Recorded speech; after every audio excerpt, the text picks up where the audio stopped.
പണ്ടൊരു കാലത്ത് ഇന്ത്യൻ മഹാസമുദ്രത്തിലെ ഒരു കൊച്ചു ദ്വീപിൽ ഒരു കൂട്ടം, നാമൊന്നും നമ്മുടെ ജീവിതത്തിൽ കാണാൻ പോലും ഭാഗ്യം ലഭിക്കാത്ത ഒരു ഇനം പക്ഷി വേറെ ആരെയും ശല്യപ്പെടുത്താതെ ജീവിച്ചു പോന്നിരുന്നു. ഇന്നും അതിന്റെ രൂപം കണ്ടാൽ കളിയാക്കും. പക്ഷേ ഡോദോ എന്ന ഈ ജീവിയുടെ ജീവിതകഥ വളരെ രസകരവും വിഷമിപ്പിക്കുന്നതും ആയ ഒന്നാണ്.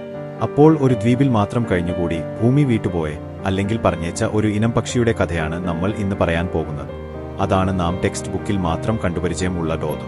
2 കോടി വർഷങ്ങൾക്ക് മുൻപ് ഒരു കൂട്ടം പറവകൾ ദേശാടനത്തിന്റെ ഭാഗമായി സൗത്ത് ഏഷ്യയിൽ നിന്ന് യാത്ര തുടങ്ങുകയാണ്. സൗത്ത് ഏഷ്യ എന്ന് പറയുമ്പോൾ ഇന്ത്യ, ഭൂട്ടാൻ, നേപ്പാൾ ഒക്കെ അതിൽപ്പെടും. അങ്ങനെ ദ്വീപാന്തരം പറന്നു നടന്ന ഇവർ ഒരു പുതിയ ദ്വീപ് കണ്ടെത്തി. നോക്കുമ്പോൾ വേറെ ജീവിയുടെ ശല്യം ഒന്നും ഇല്ല, ഭക്ഷണം ആവോളമുണ്ട്, പിന്നെ പറ്റിയ കാലാവസ്ഥയെ. അങ്ങനെ ഏതു സമയത്തും താമസിക്കാം, ആരുടെയും ശല്യം ഇല്ലോ, സുഭിക്ഷ ജീവിതം ആയപ്പോൾ അവർ ആ മഡഗാസ്കറിന് അടുത്തുള്ള ആ ദ്വീപിൽ സ്ഥിരതാമസക്കാരാകാൻ തീരുമാനമെടുക്കുന്നു. അങ്ങനെ അവർ അവിടെ അവരുടെ ജീവിതം ആരംഭിക്കുന്നു. അങ്ങനെ വർഷങ്ങൾ കടന്നുപോയി. ഏകദേശം 80 വർഷങ്ങൾക്ക് ശേഷം ഈ ദ്വീപിനടുത്ത് ഒരു പുതിയ ദ്വീപ് ഭൂമിക്കടിയിൽ നിന്നും പൊങ്ങിവന്നു.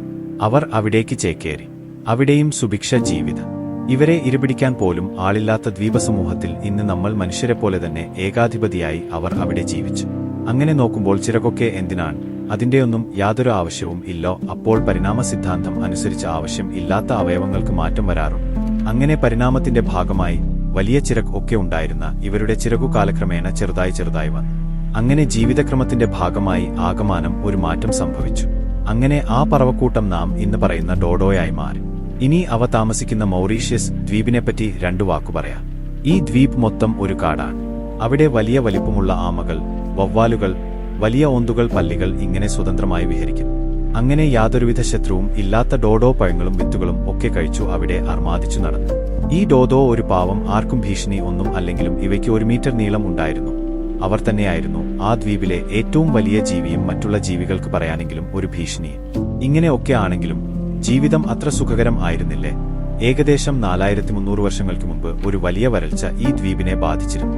അങ്ങനെ കുടിവെള്ള സ്രോതസ്സൊക്കെ വറ്റിപ്പോവുകയും ഉള്ളതിലൊക്കെ ഉപ്പുവെള്ളം കയറുകയും ചെയ്തു. അവിടെ ഉണ്ടായിരുന്ന പല ജീവികളും ആ കാലഘട്ടത്തിൽ നശിച്ചുപോയിരുന്നു. ഇത്രയൊക്കെ പ്രതികൂലമായ സാഹചര്യത്തിലും അവ അവിടെ അതിജീവിച്ചു പോന്നു. അങ്ങനെയിരിക്കെയാണ് 1898 കാലഘട്ടത്തിൽ ഡച്ചുകാർ മൗറീഷ്യസിൽ കാലുകുത്തിയത്. പേടി അടുത്തുകൂടി പോലും പോകാത്ത ഈ വലിയ ജീവിയും കണ്ടാൽ അന്തം വിടുന്ന വലിയ ആമകളും മറ്റും കണ്ട് അവർ കിളിപോയി നിന്നു. ഏതായാലും അവർ പോയിടത്തൊക്കെ ചെയ്തതുപോലെ വന്നത് വമ്പൻ നാശനഷ്ടങ്ങളുടെ ഒരു തുടക്കമായിരുന്നു.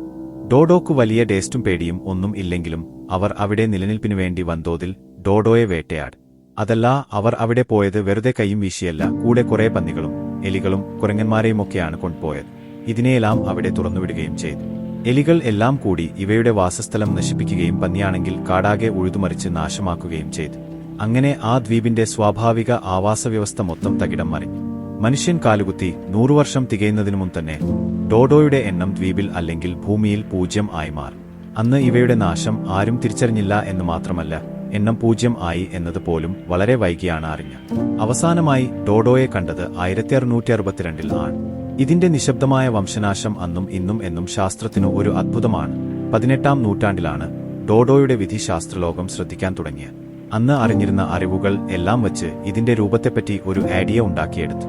ഒരു ഭീമൻ ശരീരമുള്ള, ചിറകുള്ള, പറക്കാൻ കഴിയാത്ത, അതിജീവനത്തിനു വേണ്ട യാതൊരു കഴിവും ഇല്ലാത്ത ഒരു പക്ഷി എങ്ങനെ ഇരിക്കുന്നു? അപ്പോഴും അത് ഡോഡോയുടെ കഴിവുകേടാണെന്ന് മുദ്രകുത്തി. ഇന്ന് ഡോഡോയെ തിരിച്ചുകൊണ്ടുവരിക എന്ന ഉദ്ദേശത്തോടെ ധാരാളം പഠനങ്ങൾ നടക്കുന്നു. അതിന്റെ ഭാഗമായി ശാസ്ത്രലോകം ഡോഡോയുടെ ഒരു ചിത്രം വരച്ചെടുത്തു. 2005-ൽ ഡോഡോയുടേതെന്ന് ഉറപ്പിക്കാവുന്ന ചില ഫോസിലുകൾ കണ്ടെത്തി. അതിൽ നിന്നും ഡോഡോയുടെ ജീവിതചര്യയെയും പരിസ്ഥിതിയെയും പറ്റി ഒരു ധാരണ കിട്ടി. പക്ഷേ അത് നമ്മൾ അതുവരെ ചിന്തിച്ചതുപോലെ ആയിരുന്നില്ല. ഇതിന്റെ തലച്ചോർ പറവയുടേതായി വലിയ സാമ്യം ഉണ്ടായിരുന്നു. കൂടാതെ ഇതിനു മണം പിടിക്കാനുള്ള ശക്തി വളരെ കൂടുതലായിരുന്നു.